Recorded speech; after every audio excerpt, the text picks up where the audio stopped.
சொல்லுங்க. சரவண பவ சொல்லுங்க.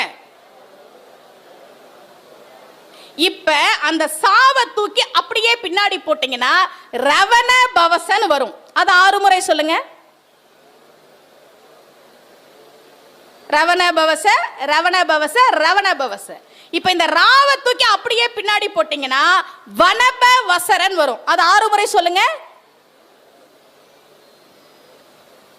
வனபவசர, வனபவசர. இப்போ அந்த வாவ தூக்கி அப்படியே பின்னாடி போட்டீங்கன்னா நபவ சரவன் வரும். அது 6 முறை சொல்லுங்க. நபவ சரவ, நபவ சரவ. இப்ப இந்த நாவ தூக்கி அப்படியே பின்னாடி போட்டீங்கன்னா பவ சரவணன் வரும். இது 6 முறை சொல்லுங்க. பவ சரவணன். இப்ப அந்த பாவ தூக்கி அப்படியே பின்னாடி போட்டீங்கன்னா வசர